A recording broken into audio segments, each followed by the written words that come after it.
재수 씨, 용봉탕에 도대체 뭘 넣은 거예요? 만삭 36주, 시어머니가 보낸 용봉탕 2솥을 받은 그날. 3년 동안 안부 전화 한 통 없던 그 양반이 갑자기 손주 먹이라며 정성껏 끓여보냈다는 그 보양식.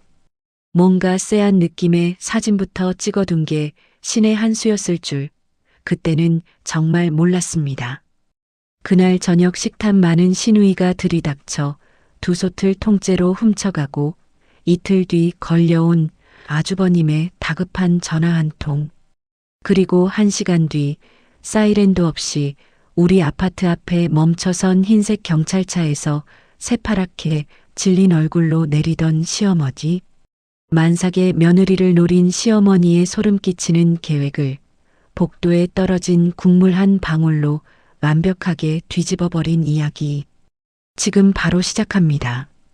임신 36주 차에 접어든 그날 오후 저는 텅 빈 거실 한가운데 앉아 출산 가방을 정리하고 있었어요. 기저귀 한 묶음과 베넷 저고리를 차곡차곡 개어 넣는 동안 친정엄마가 일주일 뒤에야 올라오신다는 사실이 자꾸 마음에 걸렸습니다. 평일 오후 2시 남편 강태주는 회사에 있었고 아파트 단지는 적막했죠. 문득 결혼 3년 동안 시댁에서 단 한 번도 따뜻한 안부 전화를 받아본 적이 없다는 생각이 스쳐 지나갔습니다. 신혼여행을 다녀오자마자 시어머니 오말순 여사가 던졌던 그 한마디가 아직도 귓가에 맴돌았어요. 아이고, 우리 며느리 관상이 영 아들 낳을 상은 아니네. 그 말을 들은 날 저는 화장실에 들어가 수돗물을 틀어놓고 한참을 울었습니다. 배 위에 손을 얹고 작게 한숨을 내쉬는데 인터폰이 요란하게 울렸어요. 택배 기사가 거대한 아이스박스를 들고 서 있었고 저는 만삭의 몸으로 문턱에 멈춰 서서 어색하게 웃었습니다. 기사님, 죄송한데 제가 몸이 무거워서 그러는데 식탁 옆까지만 좀 옮겨주시면 안 될까요? 기사가 박스를 들어 옮기며 짧게 대꾸했습니다. 산모님이시구나. 무거우니까 절대 혼자 들지 마세요. 박스 옆면에 붙은 송장에는 보낸 사람 자리에 오말순이라는 이름 석자가 또박또박 적혀 있었어요. 저는 한참을 그 이름만 들여다보다가 천천히 박스 뚜껑을 열었습니다. 안에서 진한 갈색 국물이 가득 담긴 솥 2개가 묵직하게 모습을 드러냈고 위쪽 뚜껑에는 노란 메모지 한 장이 붙어 있었죠. 우리 손주 위에 정성껏 끓였다. 한 그릇도 남기지 말고 다 먹어라. 오말순 여사의 손글씨가 그 짧은 문장에 꾹꾹 눌러 담겨 있었습니다. 저는 솥 가장자리를 손가락으로 살짝 짚어보다가 그대로 손을 거두었어요. 아들 못 낳을 관상이라며 면전에서 깎아내리던 사람이 손주를 위해 용봉탕을 2솥이나 끓여보냈다는 사실이 어딘가 모르게 살갗을 스치는 찬바람처럼 서늘했습니다. 저는 한참을 망설이다가 휴대폰을 들어 솥 안쪽이 잘 보이도록 사진을 여러 장 찍었고 곧장 남편에게 메시지를 보냈죠. 여보, 어머님이 용봉탕을 2솥이나 보내셨어. 좀 이상하지 않아? 답장은 5분도 지나지 않아 도착했습니다. 엄마가 손주 가지니까 마음이 풀렸나 보지. 뭐가 이상해. 저는 입술을 깨물며 답장을 다시 쳤어요. 3년 동안 안부 전화 한 통 없던 분이야. 좀 찜찜해. 태주는 그게 그렇게 의심할 일이냐며 임신하니까 별게 다 신경 쓰이는 모양이라고 가볍게 받아넘겼습니다. 저는 휴대폰을 식탁 위에 엎어놓고 솥 2개를 한참 동안 노려보았어요. 며칠 전 임산부 카페에서 읽었던 글 한 줄이 머리를 스쳐 지나갔죠. 시댁에서 갑자기 보내온 보양식은 일단 의심부터 하라는 어느 산모의 경험담이었습니다. 저는 천천히 자리에서 일어나 휴대폰을 다시 들고 솥 2개와 노란 쪽지, 송장까지 각도를 바꿔가며 꼼꼼히 찍었어요. 사진 폴더에 따로 저장해 두고는 만삭의 무거운 몸으로 솥을 끌듯이 옮겨 김치냉장고 안쪽 칸에 그대로 보관했습니다. 저녁 7시쯤이었어요. 초인종이 한 번도 아니고 5번, 6번 연달아 미친 듯이 울려대기 시작했죠.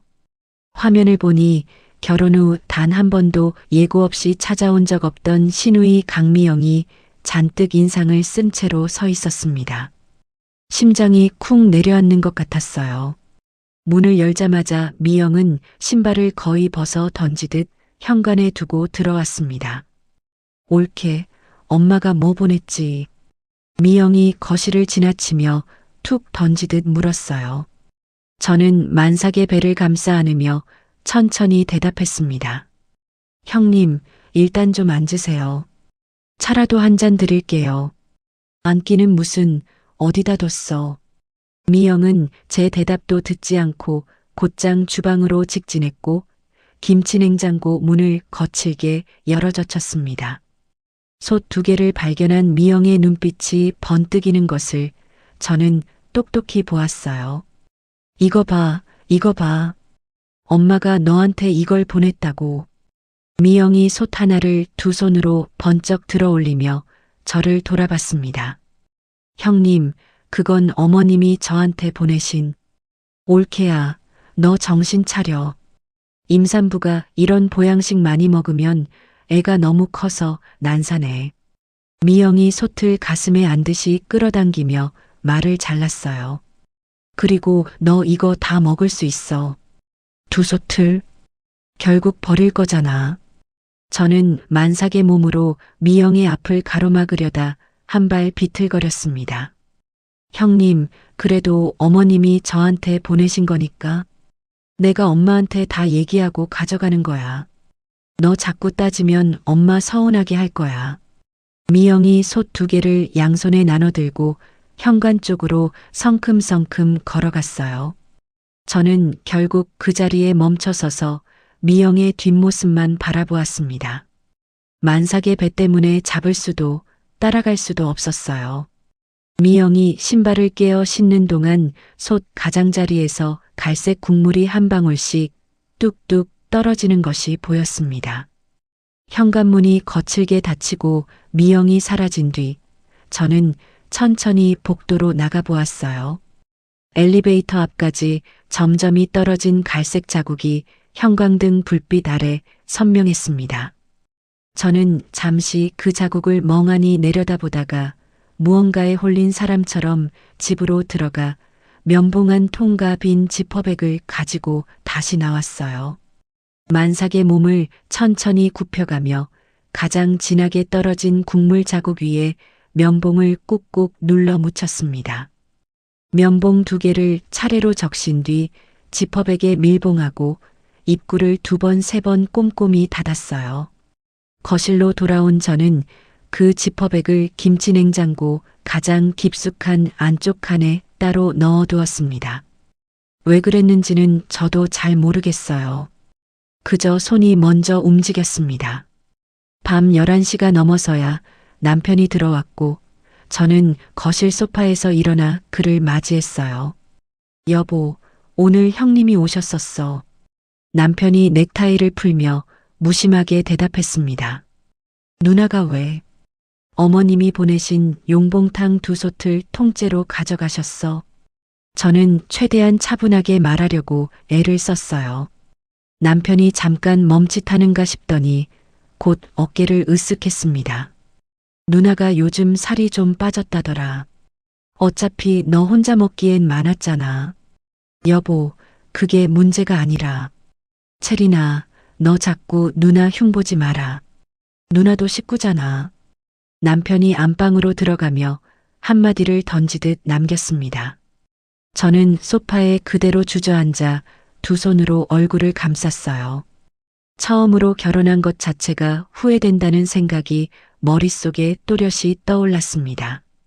베개에 얼굴을 묻고 누웠는데 휴대폰이 1번, 2번, 3번 연달아 울렸어요. 화면을 보니 시어머니 오말순 여사의 이름이 떠 있었습니다. 체리나 용봉탕 맛있게 먹었니? 한 그릇도 남기지 말고 꼭 다 먹어라. 내일 또 보내줄까? 세 통의 문자를 연달아 들여다보는 동안 저는 까닭 모를 한기가 등줄기를 타고 올라오는 것을 느꼈어요. 저는 한 손을 천천히 배 위에 얹었습니다. 뱃속의 아이가 작게 발을 차는 것이 손바닥으로 또렷하게 전해져 왔어요. 천장을 바라보며 저는 작은 목소리로 혼잣말을 내뱉었습니다. 엄마가 미안해. 엄마가 정말 미안해. 창밖에서 어디선가 개 짖는 소리가 길게 이어지다가 끊겼고 안방 쪽에서는 남편의 코 고는 소리가 낮게 들려오기 시작했어요.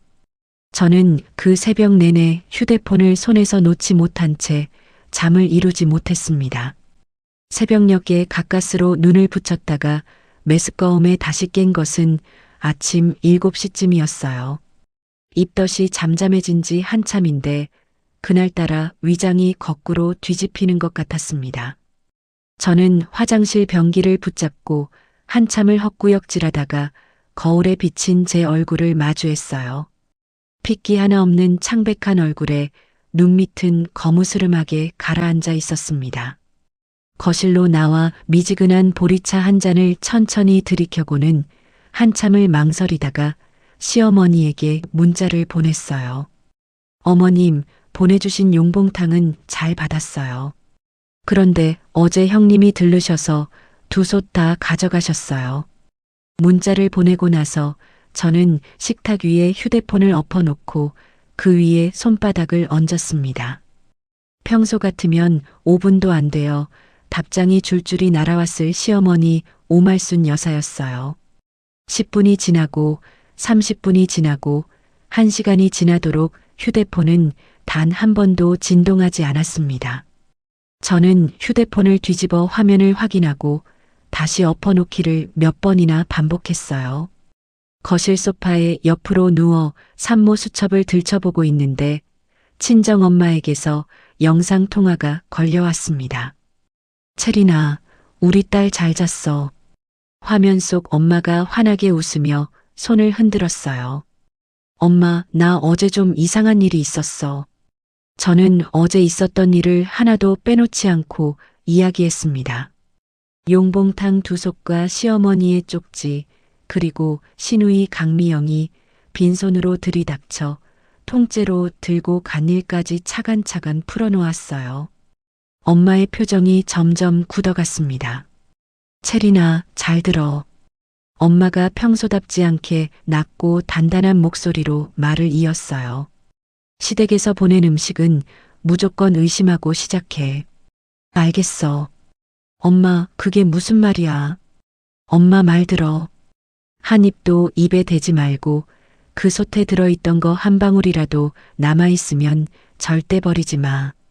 엄마의 손이 화면 가까이 떨려오는 것이 보였습니다. 건우한테 엄마가 전화해 둘 테니까 너는 오늘 병원 다녀와서 푹 쉬어. 오빠한테까지 굳이 얘기해야 해. 체리나, 엄마가 살아보니까 그 집 분위기가 정상이 아니야. 엄마 말 좀 들어. 영상통화를 끊고 나서도 한참 동안 저는 화면이 꺼진 휴대폰만 들여다보았어요. 산부인과 정기검진 예약 시간이 다가오고 있었습니다. 택시를 불러 병원에 도착한 시간은 정오를 조금 넘긴 때였어요. 담당 의사 선생님이 초음파 화면을 들여다보며 부드럽게 웃었습니다. 산모님, 아기가 아주 건강해요. 몸무게도 잘 늘고 있고 자세도 좋네요. 선생님, 자연분만 가능할까요? 네, 지금 상태로는 충분히 가능하실 것 같아요. 컨디션 관리만 잘하시면 돼요. 저는 진료실을 나오면서 오랜만에 가슴이 가벼워지는 것을 느꼈어요. 병원 1층 카페에 들러 무카페인 라떼 한 잔을 시켜놓고 창가 자리에 앉았습니다. 마스크를 코끝까지 끌어올린 채 따뜻한 잔을 두 손으로 감싸쥐고 있는데 옆 테이블에서 익숙한 듯한 목소리가 들려왔어요. 아이고, 그래서 말순이가 단단히 마음을 먹었다니까. 뜬 눈으로 새벽을 보내다가 잠깐 눈을 붙인 것이 5시쯤이었던 것 같아요. 다시 깨어났을 때는 거실 창으로 햇살이 비스듬히 들어오고 있었고 시계는 오전 10시를 가리키고 있었습니다.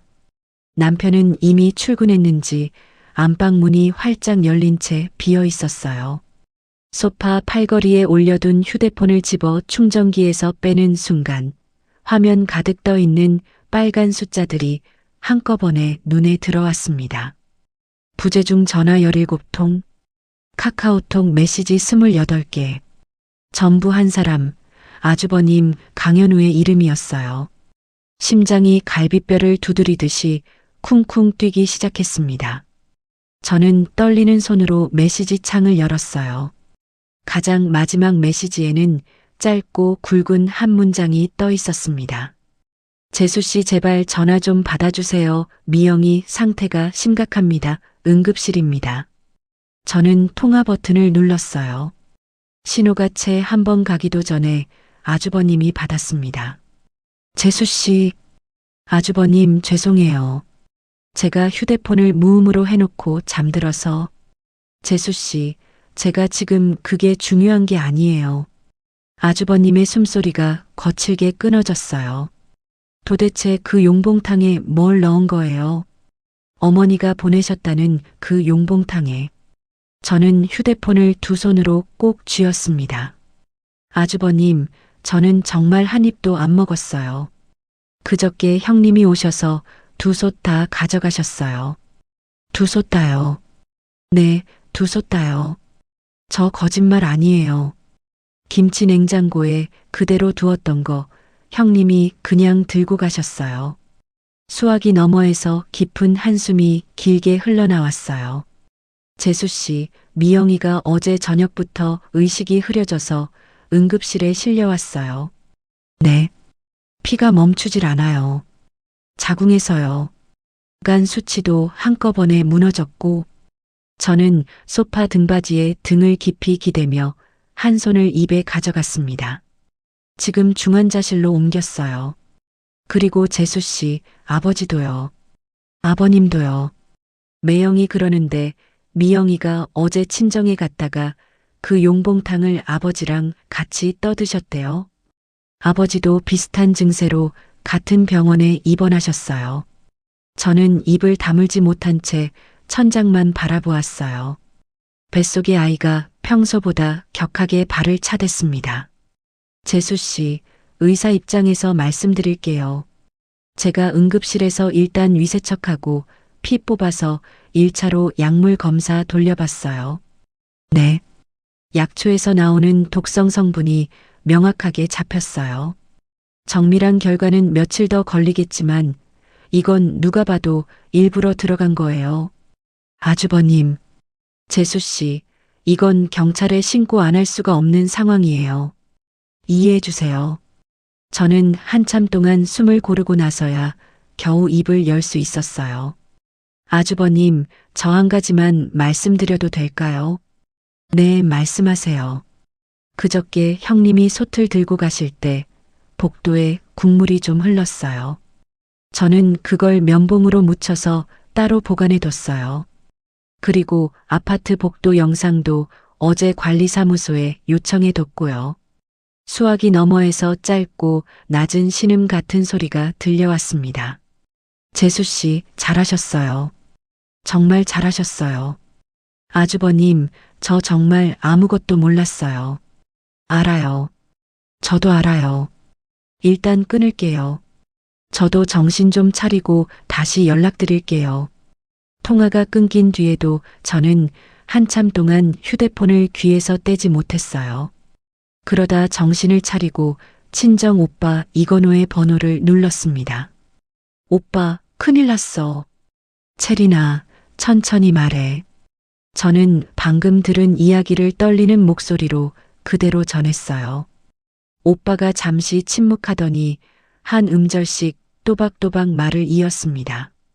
체리나, 지금부터 엄마 말 잘 듣고 오빠 말 더 잘 들어. 응. 지금부터 네가 하는 모든 말이 증거가 돼. 시댁 식구 누구라도 너 혼자서 만나면 안 돼. 알았어. 전화 오면 무조건 받기 전에 녹음